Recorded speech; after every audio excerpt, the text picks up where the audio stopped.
देखिए, वैसे मैं कोई ज्ञानी नहीं हूँ। जितना ज्ञान मुझे मेरे गुरुदेव भगवान से प्राप्त है, उसी आधार से मैं आगे बात करता हूँ। और गुरुदेव ने जो ज्ञान दिया है, वो कोई अपनी तरफ से ऐसे कोई उआबाई नहीं बकी है, मनमाने तरीके से नहीं बोला है।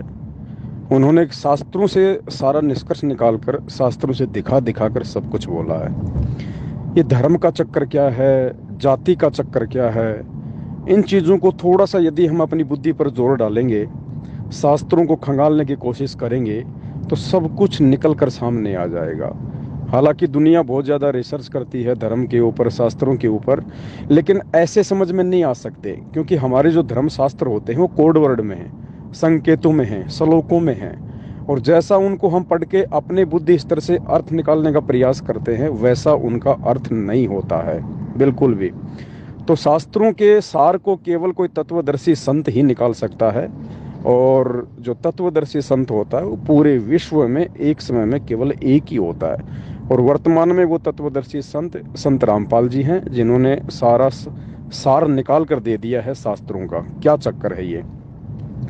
अब देखिए, सबसे पहले अगर हमने किसी भी चीज़ को जानना है जाति के विषय में, धर्म के विषय में, क्योंकि आज आधी से ज़्यादा दुनिया धर्म के चक्कर में पड़कर, जातियों के चक्कर में पड़कर, कोई मीणा टाइगर सेना बना बैठा है, कोई यादव सेना बना बैठा है, कोई भीम आर्मी बना बैठा है, कोई अपनी राजपूत जो है करणी सेना बना बैठा है। तो दुनिया भर के लोग, जहाँ जहाँ उनका दाव लगा, जहाँ जहाँ उनको मान बढ़ाई दिखाई दी, उनको अपनी पब्लिसिटी दिखाई दी, वहीं लोगों ने अपनी सेना जोड़ ली। जबकि विचार कोई नहीं कर रहा कि असली माजरा क्या है। देखिए, जब आप सृष्टि रचना को सुनेंगे ना, एक बार सृष्टि रचना सुने बिना, सृष्टि रचना को जाने बिना हम ना तो किसी धर्म को समझ सकते हैं, ना किसी धर्म के धर्म शास्त्र को समझ सकते हैं। तो सृष्टि रचना हमारे शास्त्रों में लिखी हुई है, संत रामपाल जी ने उसको खोल के बताया है, समझाया है। तो जब आप सृष्टि रचना पढ़ेंगे तो आपको इस बात का पता चलेगा कि जहाँ हम रह रहे हैं, हम जिस पृथ्वी पर रह रहे हैं, खाली ये पृथ्वी ही नहीं है, इसके जैसी 49 करोड़ पृथ्वियां हैं। इसके जैसी 49 करोड़ जो है पृथ्वियां हैं। लेकिन हम लोग तो खाली पृथ्वी को जानते हैं, क्योंकि इससे बाहर हम जा नहीं सकते, इससे बाहर हमारी बुद्धि काम नहीं करती। वैज्ञानिक भी अपना खोज खोज करके, आविष्कार करके इससे बाहर नहीं जा सकते, इसलिए लोग उस चीज़ को जान नहीं पाए। तो जब आप सृष्टि रचना को पढ़ेंगे तो पता चलेगा कि यहाँ का जो सिस्टम है 21 ब्रह्मांड का, ये सारा सिस्टम ब्रह्मा विष्णु महेश के माध्यम से चलाया जा रहा है। चलाता कौन है? ब्रह्मा विष्णु महेश का बाप है काल, जिसको महाकाल भी कहते हैं, काल भी कहते हैं, जिसको ज्योति निरंजन कहते हैं, जिसको अलख निरंजन कहते हैं। वो शैतान है, मुसलमान धर्म में उसको शैतान कहते हैं, हिंदू शास्त्रों में उसको काल कहा जाता है। उस शैतान की जो पत्नी है वो है दुर्गा। ये दुर्गा माता जो 8 हाथों में 8 हथियार लेके शेर पे बैठी रहती है, जिसके नवरात्रे करते हैं, ये है वो दुर्गा। ये उस शैतान की पत्नी है, उस काल की पत्नी है ये। अन्यथा आप एक बात बताओ, दुर्गा जी को हम लोग माता कहते हैं, और दुर्गा जी को आप देखो 16 श्रृंगार करके रहती है, टिक्की बिंदी हार श्रृंगार लगा के रहती है। और किसी से पूछो कि उसका पति कौन है, तो किसी को नहीं पता। हमारे किसी भी धर्म गुरु को, इन पाखंडी नकलियों को किसी को नहीं पता। नहीं नहीं, वो तो आदि जननी है, आदि भवानी है, उसका कोई पति नहीं है। अरे उसका पति नहीं है तो फिर उसको माँ क्यों कह रहे हो तुम? अगर माँ कह रहे हो तो फिर उसका कोई पति भी तो होना चाहिए ना। और अगर वो कुंवारी है तो फिर हार श्रृंगार किस लिए कर रही है? हमारी बहन मायावती तो नहीं करती कोई हार श्रृंगार है। तो इनसे कोई पूछे नालायकों से, तो ये जवाब नहीं दे पाते। ये जितने भी धर्म गुरु हैं, ये प्रेमानंद जी, ये कौन सा देवकीनंदन ठाकुर, ये रीतीश्वर महाराज हैं, ये अनिरुद्धाचार्य, चारों शंकराचार्य, किसी के पास कोई जवाब नहीं है। क्यों? क्योंकि इनको शास्त्रों का ज्ञान नहीं है, इनको वो तत्व ज्ञान प्राप्त नहीं है जिस आधार से शास्त्रों का सार निकाला जाता है। तो ब्रह्मा विष्णु महेश के माध्यम से ये पूरी जो सृष्टि है नीचे की, इससे ऊपर बहुत सारी और भी है सृष्टियाँ। तो नीचे की जो सृष्टि है, जिसको हम ये स्वर्ग पाताल धरती जो हम लोग जानते हैं, ये सारी की सारी सृष्टि ब्रह्मा विष्णु महेश के माध्यम से संचालित की जाती है। ठीक है। अब ब्रह्मा ब्रह्मा जी के माध्यम से फिर इंसानों की उत्पत्ति हुई, धीरे धीरे धीरे धीरे ये पृथ्वी जो है ये भर दी गई है। उसके बाद में उन इंसानों ने जैसे भी अच्छे बुरे कर्म किए, शास्त्रों में उन कर्मों का क्या परिणाम है वो लिखा हुआ है। शराब पीवे कड़वा पानी, 70 जन्म जो है कुत्ते के जानी। एक बार शराब पीने वाला आदमी 70 जन्म लगातार अगले जन्मों में वो कुत्ते के भोगता है। पर द्वारा स्त्री का खोल है, 70 जन्म अंधा हो डोल है। दूसरे की माता बहनों को बुरी नज़र से देखने वाला, उनके साथ में जो है दुराचार करने वाला, वो चाहे उनकी सहमति से करे चाहे उनके साथ में ज़बरदस्ती करे, जिसको हम लोग बलात्कार कहते हैं। यानी शादी के अलावा जो व्यक्ति किसी और स्त्रियों के साथ में जो जो एक गलत व्यवहार करता है, वो व्यक्ति लगातार 70 जन्म अंधे के प्राप्त करता है अगले जन्मों में। अंधा चाहे वो गधा बैल बन के हो चाहे इंसान बन के हो। अब जैसे ये एक बाबा है हमारा, ये क्या नाम है इसका, राम भद्राचार्य, ये जन्म से ही अंधा है। तो पिछले जन्म में इसने गैर स्त्रियों के साथ में कुकर्म किए हुए हैं, जिसका परिणाम ये वर्तमान में भोग रहा है। ये शास्त्रों के अनुसार बातें हैं, ये बिल्कुल सत्य हैं। ठीक है, तो फिर इंसानों ने जैसे जैसे अपने कुकर्म करने शुरू कर दिए, उस आधार से उनको सजा देने के लिए उस परमात्मा ने, भाई इस क्या नाम है इसका, इस शैतान ने, इस काल ने, फिर उनके उन कुकर्मों की सजा देने के लिए जिसने शराब पी उसको अगले जन्म में जो है कुत्ते की योनि में डाल दिया। फिर वो कुत्ते की योनियां शुरू कर दी, फिर जो है गधे की योनियां शुरू कर दी गई। मतलब ये 84 प्रकार की योनियां, इस प्रकार धीरे धीरे इंसान ने जैसे भी कर्म कुकर्म किए उनका परिणाम भोगने के लिए उनके लिए जो है ये तैयार कर दी गई। अब इंसान हो गए धरती पर। अब शुरू में केवल एक ही धर्म था और कोई धर्म नहीं था। शुरू में केवल एक जो है सनातन धर्म था। सनातन का मतलब कोई हिंदू धर्म से जोड़ के नहीं होता है कि भाई अगर सनातन का नाम आ गया तो हिंदू हिंदू हिंदू, नहीं। ये हिंदू शब्द तो बहुत आगे चल के शुरू हुआ है। सबसे पहले सनातन धर्म था। सनातन हम सभी आज वर्तमान में, कोई मुसलमान है, कोई हिंदू है, कोई सिख है, जैनी, बौद्ध, ईसाई, मंगोली, यानी जितने भी धर्म आज इस दुनिया में बने हुए हैं, पहले कोई धर्म नहीं था, केवल एक सनातन धर्म था। सनातन धर्म का मतलब होता है सबसे पहला धर्म। सबसे पहले धर्म को सनातन धर्म कहते हैं। उसकी यही परिभाषा होती है कि जो सबसे पहले था वो ही सनातन है। तो सबसे पहले केवल एक सनातन धर्म था। सनातन धर्म के कुछ नियम थे। सनातन धर्म में कोई भी व्यक्ति कोई किसी प्रकार का कोई नशा नहीं करता था, कोई बीड़ी गुटखा मांस तंबाकू वगैरह, कोई जीव हत्या करना ये नहीं करता था, व्यभिचार चोरी जारी मिलावट कुछ नहीं, बिल्कुल नेक नीति ईमानदारी से।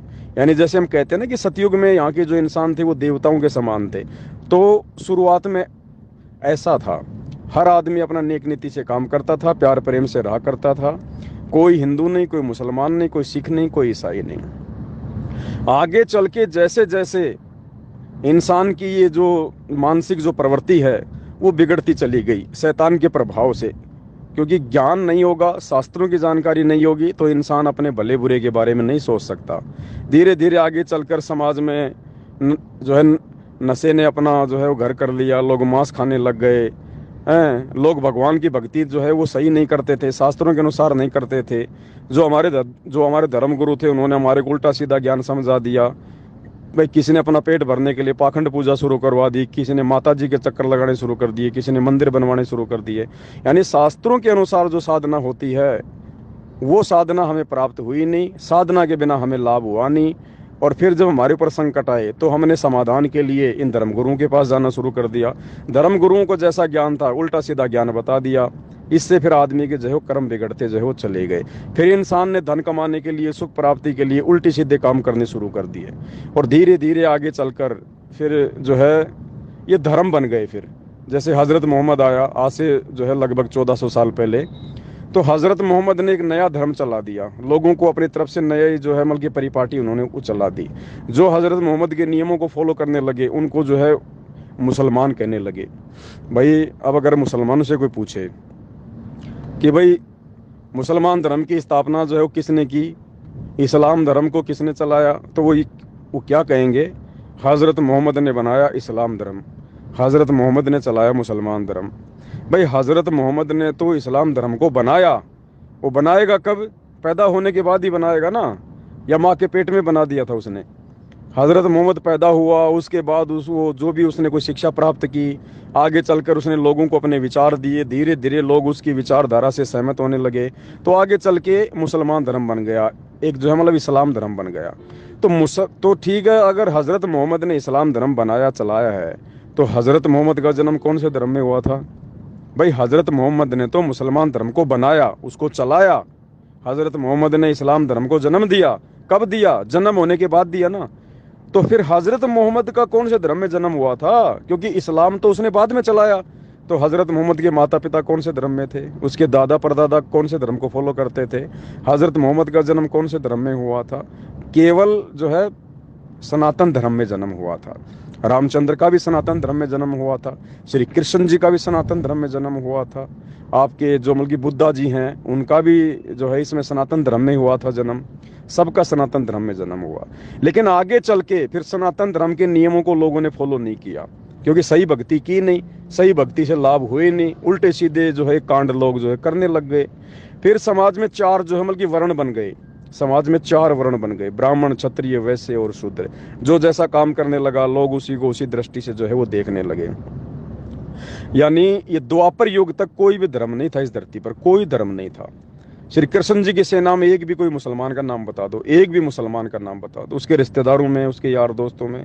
श्री कृष्ण जी के समय में एक भी मुसलमान का नाम बता दो। आपने रामायण पढ़ी, महाभारत पढ़े, किसी भी पात्र का कोई मुसलमान नाम बता दो। अंगद, जामवंत, बाली, सुग्रीव, लक्ष्मण, फलाना दिखना, रावण है, कोई भी एक आदमी बता दो जिसका मुसलमान वाला नाम हो, या कोई मुसलमान धर्म था, या कोई टोपी वापी पहन के इस प्रकार से रहा करता था। द्वापर युग तक केवल इस सनातन धर्म चल रहा था, कोई धर्म नहीं था। द्वापर युग के बाद में फिर हजरत मोहम्मद ने 1400 साल के बाद में ये इस्लाम धर्म चलाया है। उससे पहले द्वापर युग के बाद में फिर उसके बाद में सनातन धर्म से जो मतलब कि हिंदू धर्म निकला। आदि शंकराचार्य का जन्म आज से लगभग 3200 साल पहले हुआ था, जो 32 साल की उम्र में ही जो है मतलब कि मर गया था बीमारी के कारण। तो आदि शंकराचार्य था, इसने हिंदू धर्म की नींव डाली। और आदि शंकराचार्य को हिंदू धर्म की नींव डालने की आवश्यकता क्यों पड़ी? क्योंकि आदि शंकराचार्य से पहले हमारे देश में जो बुद्ध धर्म था, जो बौद्ध मान्यता थी, ये बहुत ही जो मतलब कि तेजी से फैल रही थी। अब जो बुद्ध था, जो बुद्ध धर्म था, वो भी मतलब कि सनातन धर्म से ही निकला हुआ है। ये महात्मा बुद्ध कौन थे? ये भगवान विष्णु के गण थे। ये भगवान विष्णु के लोक से आई हुई आत्मा थी। अब कोई भी आत्मा जब भगवान के लोक से आती है, कोई शंकर के लोक से आता है, कोई भगवान विष्णु के लोक से आता है, और जब वो यहाँ पे आ जाता है, जब इस पृथ्वी पे आता है, तो यहाँ उसको वो सुख प्राप्त नहीं होते जो सुख उसको ऊपर के लोकों में प्राप्त होते हैं। तो उसका यहाँ पे जो है मतलब कि जो है वो मन नहीं लगता उसका। तो भगवान बुद्ध को जो है मतलब कि वैराग्य हो गया, उसकी आत्मा को वो सुख यहाँ पे नहीं प्राप्त हुआ। यहाँ पे राजा बन के भी वो सुख प्राप्त नहीं किया जा सकता है। कुछ उसके साथ में ऐसी घटना हो गई थी, एक आदमी जो है मतलब कि मर गया था, तो उसने कहा कि साहब क्या मुझे भी मरना पड़ेगा? तो उसके धर्मगुरु ने कहा कि ये तो सबको ही मरना पड़ेगा, ये राजा हो चाहे गरीब हो। तो उनको वैराग्य हो गया, ये पिछले जन्मों की भक्ति से होती है ऐसी प्रेरणा। तो उनको वैराग्य हो गया कि काय का राजा, काय का राजपाट, जब मेरे को मरना ही है तो फिर झूठा सुख फिर किस काम का। तो उन्होंने जो है मतलब वैराग्य ले लिया। अब वो अपनी भक्ति साधना करने लगे। महात्मा बुद्ध जी वो जंगल में जाके जहाँ भी साधना करने लगे, लोग उनके विचारों से जो है वो प्रभावित हो गए। तो महात्मा बुद्ध ने कोई शास्त्रों को पढ़ के कोई भक्ति साधना शुरू नहीं करी। उन्होंने गीता जी को पढ़ के भक्ति साधना शुरू नहीं करी। उन्होंने कोई वेदों को पढ़ के भक्ति साधना नहीं शुरू की। उनके पिछले जन्म की कोई भक्ति ऐसी थी, उनकी प्रेरणा थी, जिसके चलते उनका मन नहीं लग रहा था यहाँ। तो वो अपनी भक्ति करने लग गए, जैसा भी बैठ के अपना ध्यान लगाने लग गए, उनका ध्यान लग जाया करता था। धीरे धीरे लोगों को जो है मतलब उपदेश जो है वो देने लग गए। आगे चल के उनके द्वारा जो भक्ति दी गई थी महात्मा बुद्ध के द्वारा लोगों को, आगे चल के लोगों को जो है कोई फायदा हुआ नहीं, क्योंकि शास्त्रों के अनुसार वो जो है वो भक्ति नहीं थी। तो आगे चल के देखो पूरा चीन आज जो है मतलब नास्तिक बन गया। पूरा चीन महात्मा बुद्ध को फॉलो करता है, लेकिन पूरा चीन आज जो है नास्तिक बन चुका है। लोग जो है वहाँ पे कच्चा मांस खाते हैं, जबकि साधु संतों के प्रवचनों से तो इंसान में दयालुता आनी चाहिए, इंसान के अंदर सहानुभूति जो है वो आनी चाहिए, इंसान के अंदर ये दारू मांस खाने की प्रवृत्ति है मतलब छूटनी चाहिए। लेकिन महात्मा बुद्ध ने पूरे चीन को जो है मतलब नास्तिक कर दिया। धीरे धीरे फिर ये जो धर्म था ये हमारे हिंदुस्तान में फैलने लगा, और हिंदुस्तान के लोग नास्तिक होने से बचे। इसके लिए फिर जो ऊपर से जो भगवान शंकर थे, भगवान शंकर ने अपने शंकर लोक से शंकराचार्य जी को भेजा। ये जो शंकराचार्य जी थी, ये शंकर जी के अवतार थे। उन्होंने फिर यहाँ पे जो मतलब कि एक धर्म की स्थापना के लिए, जो बौद्ध धर्म था उसके ऊपर लगाम लगाने के लिए, कि दुनिया जो है मतलब नास्तिक ना हो जाए, वरना आने वाले समय में इंसान जो है इंसान को खाएगा।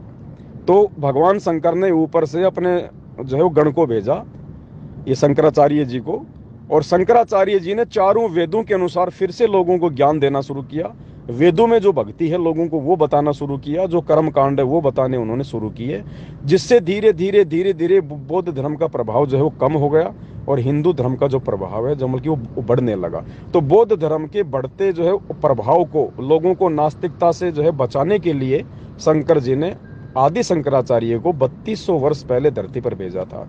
और उन्होंने छोटी सी उम्र में बहुत सारी उन्होंने पुस्तकें लिख दी थी, लोगों को भक्ति से जोड़ दिया था। और उन्होंने 4 मठों की स्थापना करके, मतलब भारतवर्ष के मतलब चारों कोनों में उन्होंने 4 मठों की स्थापना कर दी।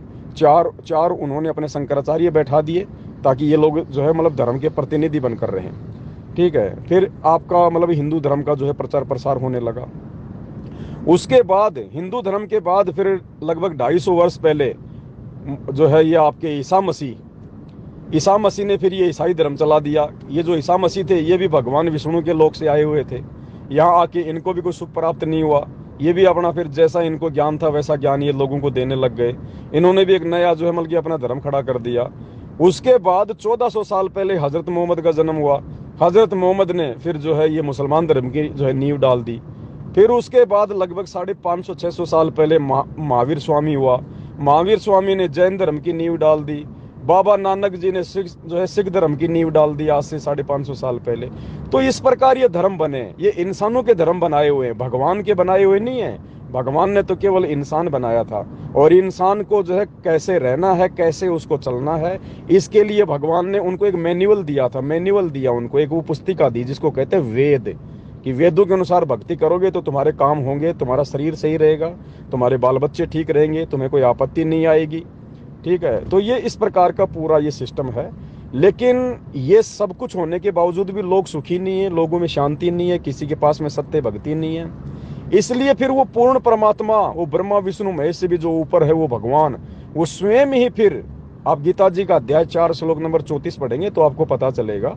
गीता ज्ञान देने वाला कह रहा कि अर्जुन, अगर तुझे पूर्ण जानकारी चाहिए, पूर्ण ज्ञान चाहिए, तुझे मोक्ष चाहिए, ये धर्म जातियों की झंझट से तुझे अगर ऊपर उठना है तो किसी तत्वदर्शी संत की खोज कर ले, उसके बताए अनुसार तू भक्ति कर, वो जैसा तुझे मार्ग बताए उसके अनुसार तू चल, तब तेरा मोक्ष होगा, तब तू यहाँ भी सुखी होगा, मरने के बाद में गधे कुत्ते सूअर बनने से भी तू बचेगा और तेरा मोक्ष हो जाएगा। तो वो तत्वदर्शी संत वर्तमान में इस धरती पर जो है संत रामपाल जी हैं। और संत रामपाल जी अब लोगों को वास्तविक ज्ञान दे रहे, सही प्रकार से भक्ति विधि समझा रहे हैं। और ये जितने भी जो धर्म है वर्तमान में जो बने हुए हैं, ये धर्म नहीं है, ये इंसानों के द्वारा जो हम बनाए गए अपने संप्रदाय हैं। ये तो चाहे लाख बना लो आप, इनके बनाने से क्या होगा? अगर भगवान ने बनाया होता तो भगवान ऊपर से बना के भेजता ना, भगवान माथे पे ठप्पे लगा के भेजता ना, मुसलमान को ठप्पा लगाता, हिंदू को हिंदू का ठप्पा लगाता। तो आगे चल के लोगों ने जैसे जैसे लोग एक दूसरे की विचारधारा से जो है प्रभावित होते चले गए, ये धर्म जातियां बनती चली गई, आगे चल के ये जातियां बन गई। अब ये जातियां कैसे बनी? पहले के समय में जो लोग इन चारों वेदों को जो कंठस्थ याद कर लेते थे, आगे फिर लोगों को सुनाया करते थे, उनको क्या कहने लगे? चतुर्वेदी। यानी जिसको चारों वेद याद है उसको चतुर्वेदी कहने लगे। वो जाति बन गई एक ब्राह्मणों में। आगे चल के जिसको 3 वेद याद हो गए उसको त्रिवेदी कहने लगे, जिसको 2 वेद याद हो गए उसको द्विवेदी कहने लगे। तो इस प्रकार से ये जातियां बन गई। अब ये चमार कौन है, दानक कौन है? ये भगवान ने थोड़ी बनाए। जब 4 वर्ण बनाए गए थे, ब्राह्मण, क्षत्रिय, शूद्र और वैश्य, तो वैसे लोगों का काम था समाज की जो गंदगी है उसको साफ करना। जैसे किसी की गाय भैंस बैल मर गई, उसको उठा के बाहर पटक देना, झाड़ू पोछा वगैरह करना, साफ सफाई करना गंदे नालों की, वो बहुत अच्छी बात थी। वो लोग समाज की सेवा किया करते थे। हम उनको नीचा समझते हैं, ये हमारी बहुत बड़ी नालायकी है, लेकिन वो तो सेवा थी उस समय। वो एक वर्ण था और चारों वर्ण जो है मतलब बराबर हुआ करते थे, अपना अपना कार्य बड़ी जो है मतलब निष्ठा के साथ में किया करते थे। अब ब्राह्मणों का काम था वेद शास्त्रों को पढ़ना और लोगों को जो है वो पढ़ाना, तो वो तो अपना फ्री रहते थे, नहा धो के अपने सफेद कपड़े पहन के बढ़िया जो है मतलब अप टू डेट रहते थे। क्षत्रियों का काम था लोगों की रक्षा करना, वो भी बढ़िया खाते पीते, मुर्गा बकरा बढ़िया हथियार लेके रहते। वैश्यों का काम था लोगों को ठगना, दुकानें वगैरह बना के व्यापार करना, लोगों को सामान पहुंचाना, वो भी अपना आराम से रहने लगे। अब जो बेचारे शूद्र वर्ण में थे उनका काम था लोगों की साफ सफाई करना, लोगों की सेवा करना, अपनी रोजी रोटी के लिए लोगों के यहाँ पे जो है मतलब मजदूरी करना। तो गाँव में जब कोई गाय भैंस वगैरह मर जाती थी तो उनको थोड़ा बहुत कोई अनाज या पैसे दे के उस मरे हुए जानवर को गांव से बाहर जो मतलब फेंकवाया करते थे। तो वो क्या करने लगे, वो उस पशु को बाहर डाल के आते थे, तो उनके मन में एक आइडिया आया कि क्यों ना हम इस मरे हुए इस जानवर की खाल उतार लें। मांस नहीं खाते थे वो। उन्होंने सोचा कि हम इस मरे हुए जानवर की खाल उतार लें और इस खाल से हम लोगों के चप्पल जूते वगैरह बनाने शुरू कर दें, ढोलक वगैरह बनाने शुरू कर दें, तो 2 पैसे हमारे को भी मिल जाएंगे, हमारा एक जोमल की एक्स्ट्रा जोमल की जॉब हो जाएगा। तो उन्होंने ऐसा ही किया, वो जानवर की खाल उतारते, फिर अपने घर पे ला के जहाँ वो रहते थे उसको सुखाते, साफ करते, तो और फिर उसके चमड़े के जूते वगैरह बनाते। तो ये चमड़े का काम करने की वजह से उनके आसपास जो मतलब की गंदगी रहने लगी, वो बदबू होने लगी। तो आम व्यक्ति उनसे थोड़ा सा मतलब की नफरत करने लग गया कि यार नहीं नहीं यार, वहां नहीं बैठेंगे यार, वहां पे जमल की मक्खियां भिनभिनाती है, वहां पे जमल की बदबू आती है। वो उनका उनका कार्य बेचारों का ऐसा था। ठीक है, तो आगे चल के लोग उनसे दूरी बनाने लगे, उनसे नफरत करने लगे। क्यों? क्योंकि उनके आसपास जो मतलब की गंदगी रहा करती थी। आगे चल के उनको जो व्यक्ति मतलब चमड़े का काम करता था उसको चमार नाम दे दिया गया। अब चमार कोई भगवान ने थोड़ी बनाई जाती। जो व्यक्ति उस समय जो मतलब चमड़े का काम करने लगा उसको चमार नाम दे दिया गया, जबकि चमार तो सभी है। चमार मतलब अब चाम तो सबके ही है, ये चमड़ा तो सबके ही है, हिंदू के भी है, मुसलमान के भी है। लेकिन वो व्यक्ति चमड़े का काम करता था इसलिए इसको चमार का नाम दे दिया गया। अब बहुत सारी बातें हैं भाई साहब, जब आप संत रामपाल जी के यूट्यूब पे जाकर जब आप ये सत्संग सुनोगे, हर एक चीज़ आपको जो है बिल्कुल साफ साफ हो जाएगी। और सृष्टि रचना जो संत रामपाल जी ने बता रखी है, यूट्यूब पर आप जाके सर्च करना सृष्टि रचना संत रामपाल जी महाराज, आपको सब कुछ क्लियर हो जाएगा। बाकी ये देखो, कोई छोटा नहीं है, कोई बड़ा नहीं है, कोई धर्म नहीं, कोई जाति नहीं। अब हमें ज्ञान नहीं है तो हम आपस में एक दूसरे की जो है सुन के, एक दूसरे की हमारे बाप दादा जो करते आ रहे हैं हम भी वही करने लग गए हैं। शास्त्रों को हमने देखा नहीं, क्योंकि बचपन से ही हमारे को हिंदी इंग्लिश है, बेटा तुझे डॉक्टर बनना, तुझे इंजीनियर बनना, तने ये करना, तने वो करना है। बचपन से ही बेचारे को हिंदी इंग्लिश पढ़ाने लग जाते हैं। शास्त्रों को पढ़ने का कभी उसको मौका दिया ही नहीं बच्चों को, क्योंकि माता पिता को चाहिए नौकरी और पैसा। अब गीता को पढ़ के कौन नौकरी लगेगा, कौन पैसा कमाएगा? तो माता पिता ने भी अपने बच्चों को जो अमल की बिजनेस में लगा दिया है, बच्चा पढ़ तू बड़ा आदमी बनेगा। तो बेटे ने वो पढ़ाई तो पढ़ ली, वो अंग्रेज तो बन गया, लेकिन शास्त्रों को ना पढ़ने के कारण उसकी बुद्धि आध्यात्मिक क्षेत्र में बहुत छोटी हो गई। और वो आदमी फिर पैसे कमाने के चक्कर में ये नहीं देखता कि भाई मैं किसका भला करूंगा, मैं किसका बुरा करूंगा, मैं मिलावट कर रहा हूँ, चोरी कर रहा हूँ, रिश्वत ले रहा हूँ। क्यों? क्योंकि उसको आध्यात्मिक शिक्षा ना माँ बाप ने दी, ना उसको समाज ने दी। समाज में जहाँ भी बैठा है, रिश्तेदारी में गया तो उसने यही देखा कि उसका छोरा नौकरी लग गया, उसका छोरा डॉक्टर बन गया, उसने मकान बना लिया, उसने गाड़ी खरीद ली, तो वो भी बेचारा 2 पैसे कमाने के लिए सारे काम करने लगा। तो आध्यात्मिक शिक्षा की कमी के चलते इंसान का जो स्तर है वो नीचे गिरता चला गया। अब आज कोई बच्चा जन्म ले रहा है, मान लीजिए कोई चमार या धानक परिवार में, तो वो तो बड़ा होते क्या करेगा, भीम भीम जय भीम जय भीम जय बाबा साहेब, हमारे परमात्मा बाबा साहेब। अब उस बच्चे को क्या पता, माँ के पेट में थोड़ी वो कोई सीख के आया है। उसके माता पिता जो पूजा कर रहे हैं वो तो बच्चा वो भाई वही करेगा ना। तो इसी प्रकार हिंदू धर्म में जिसके माँ बाप हनुमान पूज रहे, बालाजी पूज रहे, राम पूज रहे, वो भी वही पूजने लग गया। अब मुसलमान का बच्चा राम क्यों नहीं पूजता, हिंदू का बच्चा हजरत मोहम्मद को क्यों नहीं मानता? क्योंकि बचपन से उनको जो शिक्षा दी गई है बच्चे वही करेंगे, लेकिन वो शिक्षा उनके माँ बाप के द्वारा दी गई है, वो देखा देखी वाली शिक्षा, भेड़ चाल वाली है, शास्त्रों के अनुसार नहीं है। तो शास्त्रों के अनुसार ही चल के हम मोक्ष प्राप्त कर सकते हैं, इस मनुष्य जीवन को सफल बना सकते हैं। क्योंकि ये मनुष्य जीवन केवल हमें परमात्मा ने भक्ति करके मोक्ष प्राप्ति के लिए दिया है, जाति धर्म के चक्कर में पड़ के अपने जीवन को बर्बाद करने के लिए नहीं दिया। आज तो हम बहुत बड़े हिंदू, बहुत बड़े मुसलमान, बहुत बड़े बुद्ध, पता नहीं हम क्या हैं, बहुत बड़ी आर्मी के जो है मतलब कि हम कोई अध्यक्ष हैं, हम सेनापति हैं, राजनीति में हैं। कल को अगर भक्ति नहीं बनी, कौन सी भक्ति जो संत रामपाल जी बता रहे हैं, अगर वो भक्ति नहीं करी तो मरने के बाद अगला जन्म ये मनुष्य का नहीं मिलेगा। फिर ये तो केवल एक बार देता भगवान 84 लाख योनियां भोगने के बाद कि ये सुधर जाए, समझ जाए, भक्ति कर ले। अगर रह गए, नहीं भक्ति करी अगर इस मनुष्य जन्म में, तो अगला जन्म फिर वही गधे कुत्ते सूअर का। फिर ना कोई हिंदू, फिर ना कोई गधे का कोई हिंदू होता है, ना कुत्ते को कोई मुसलमान कहता है। क्योंकि ये जाति और धर्म केवल इंसानों में है, गधों में, जानवरों में, पक्षियों में कोई जाति नहीं, कोई जो है वो धर्म नहीं। केवल हमें इंसानों को बांटने के लिए इस शैतान का ये षड्यंत्र है।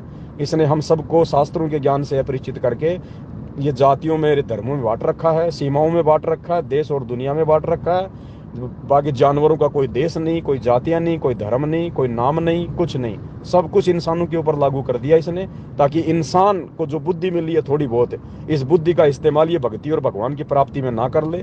इस बुद्धि का इस्तेमाल, ये दुरुपयोग, ये बस जाति धर्म में पढ़कर अपना जीवन बर्बाद कर ले, और अगले जन्म में इसको मैं 84 लाख योनियों में ठोक दूं। फिर ये गधा बने, कुत्ता बने, फिर गधा कुत्ता बनने के बाद ये मेरे को हिंदू बन के दिखाओ कि मैं कट्टर हिंदू, मैं राम का पुजारी। इसको ये भी नहीं पता चलेगा राम कौन है, श्री कृष्ण कौन है। आज आप किसी जानवर को पास में बैठा के समझाओ कि बेटा बोल राम राम, बेटा बोल दशरथ पुत्र राम, उसको नहीं पता कौन राम, कौन जो है वो कृष्ण है। तो भाई ये बुद्धि परमात्मा ने भक्ति मोक्ष प्राप्ति के लिए दी है। इस जाल से बाहर निकलो। कोई महात्मा बुद्ध नहीं, कोई ईसा मसीह नहीं, कुछ नहीं। जो आए थे वो गए। जो अपना जो मतलब भला नहीं कर पाए। हजरत मोहम्मद की जो है 63 साल में बीमारी से जो है तड़प तड़प कर मौत हुई। चारों बेटे उसकी आंखों के सामने मर गए। क्यों? उसके अल्लाह ने उसकी सहायता नहीं करी। महात्मा बुद्ध, उसको जहर दिया गया एक लोहार के द्वारा, वो तड़प तड़प कर मरे। क्यों? उसके भगवान ने उसकी रक्षा नहीं की। श्री रामचंद्र जी सरयू नदी में डूब के मरा, आत्महत्या की उसने, उसकी रक्षा क्यों नहीं की। उसका भाई लक्ष्मण सरयू नदी में जो है डूब के मरा, दुर्वासा ऋषि के श्राप के कारण। खुद उसके भाई रामचंद्र ने उसको मृत्यु सजा दी, क्यों नहीं उसकी रक्षा हुई। श्री कृष्ण जी का पैर में जहरीला तीर लगने से रो रो कर मौत हुई, क्यों भगवान ने उसकी रक्षा नहीं करी। क्योंकि इनके पास में वो असली भक्ति नहीं थी, शास्त्र वाली भक्ति नहीं थी। तो भाई आज आप और हमारा मौका है। संत रामपाल जी आए हुए इस धरती पर, समय है, पहचान लो। बाकी हम तो आपको संदेशा ही दे सकते, बाकी आप लोगों की मर्जी है। बाकी ज़्यादा जब आप उनके सत्संग सुनेंगे संत रामपाल जी के यूट्यूब पर, तो आपको बहुत सारी बातें आपको समझ में आने लगेंगी। सत्संगों में सृष्टि रचना को जरूर सुनना। सत साहिब।